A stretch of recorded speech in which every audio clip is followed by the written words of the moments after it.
When I stuck my hand down the toothy maw and stabbed the drone through the inside of the throat to its outer neck, I pulled the knife back, but in doing so, I got a few nasty scratches from the sharp teeth. The monster started thrashing, screeching, and spitting blood. "Heck yeah," I said. I stabbed it right in the head while it was close enough, and I cut the ropes, tying my legs. I jumped up and cut Blame free. Just as Lawrence and Ryan realized what I was doing, Lawrence jumped out of the classroom along with the rest of the cult members. "No!" the monster screamed, and then he pointed at Blame and me, who were running the heck out of there. "Get them!"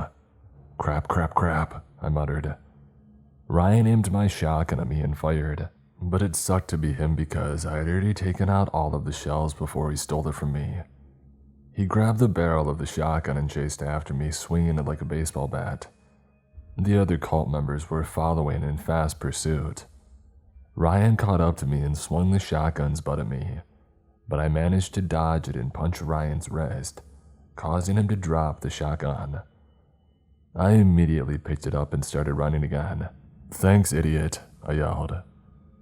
Blame and I turned the hallway and hid in the maintenance closet as the cult passed right by us. I laughed on the inside. We slowly stepped out, watching the cult, but they spotted us again and they turned to chase us, and we ran back down the hallway. But before we could reach the stairwell, a warrior drone emerged from the top of it, just as the cult caught up to us and surrounded us on the other side.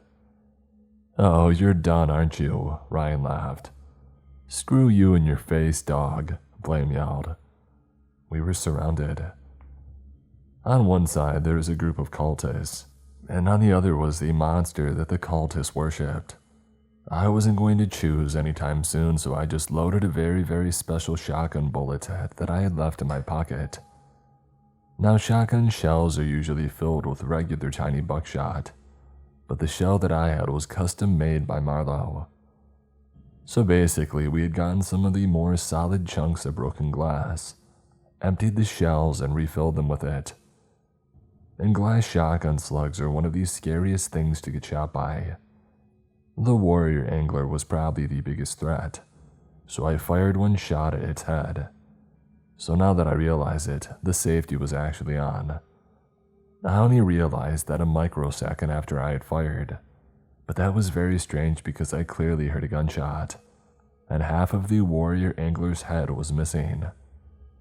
The monster slumped to the ground, revealing the man standing behind it, the man who had saved our butts. Marlowe. Finally. He was covered head to toe in black, drone blood, scratches all over his body, and holding a sawn-off double-barrel shotgun. "Well, what the heck do we have here?" he asked. The cult had an "oh crap" look on their faces. "Don't just stand there," Lawrence yelled. "Kill them."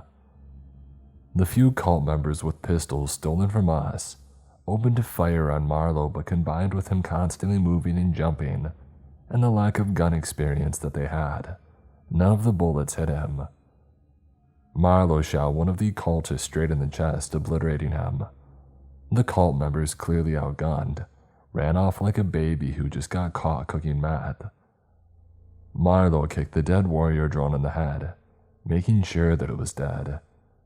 "What happened?" I asked. "Where did the class go?" "Your class is fine," Marlowe said. "Well, mostly.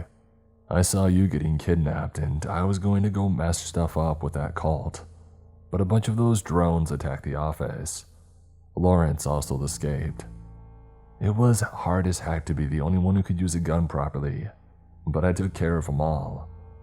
I replied, "Oh great, did you see that? They were trying to sacrifice us again." "Yeah, I checked the cameras. Let's get back." Tired, bloody, and bruised, the three of us walked the 3 floors down and all the way back to the office.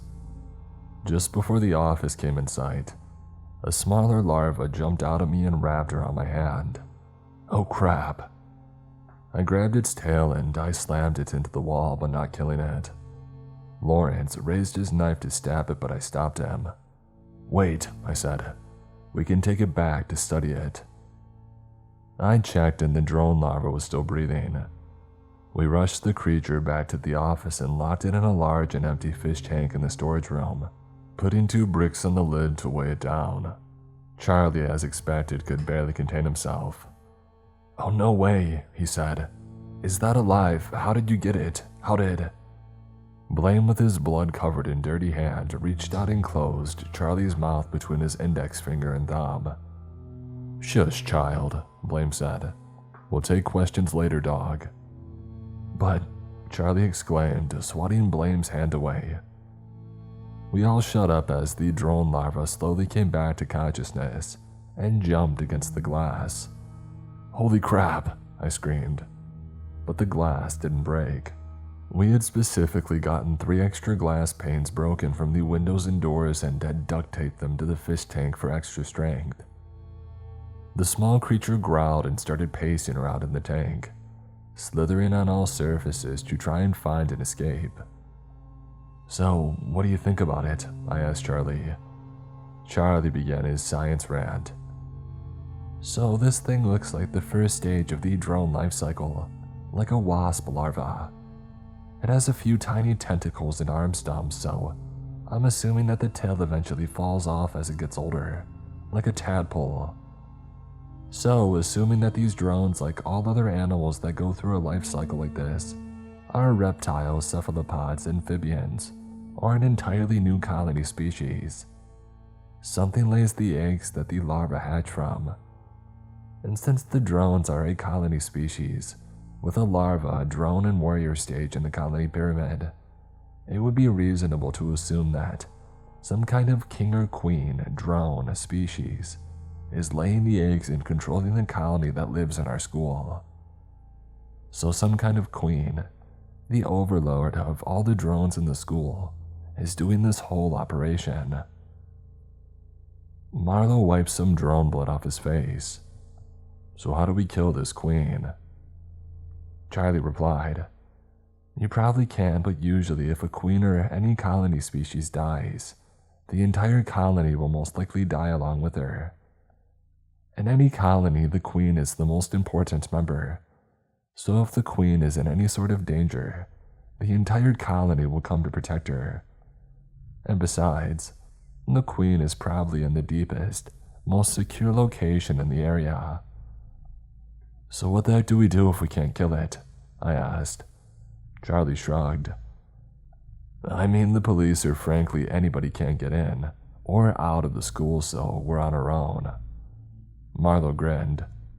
"I have a plan." Apparently Marlowe's plan was to camp out in the classrooms and hallways of the farthest reaches of the school for 2 nights, in order to map out the whole area, learn the patterns and behaviors of the drones, and gather as much information about them as we could, in order to eventually find a way out of the school and kill the Phantom Queen. Marlowe was insane, so I took his plane with 2 tons of salt. In preparation for the mission, the Algoma extermination team walked through the hallways of the school searching for supplies. I found some more broken glass that we could use as a substitute for buckshot, and I put it into a bag. Without warning, Blaine started screaming and jumped back from one of the drawers in the classroom. "What the?" I screamed, turning and aiming my shotgun where I had seen Blaine jump from. When I saw nothing for a few seconds, I sighed and asked, "What is it?" Blaine replied, still screaming, "There is a spider the size of my hand." I sighed again. "All right, but—" I was interrupted when RJ screamed, "Holy balls, there's something in the closet," 10 times louder than Blaine did. "What?" I asked. "What is it?" "No, seriously, man. There really is something in the closet." I silently walked over to the other side of the classroom and opened the closet, pointing my shotgun at whatever was inside. To my surprise, it was a girl, no older than 15, with dark skin, curly hair tied into a bun, and wearing a blue jacket and black pants. She wasn't dead because I could clearly see her raising her hands in a surrendering position. "What the heck?" I murmured.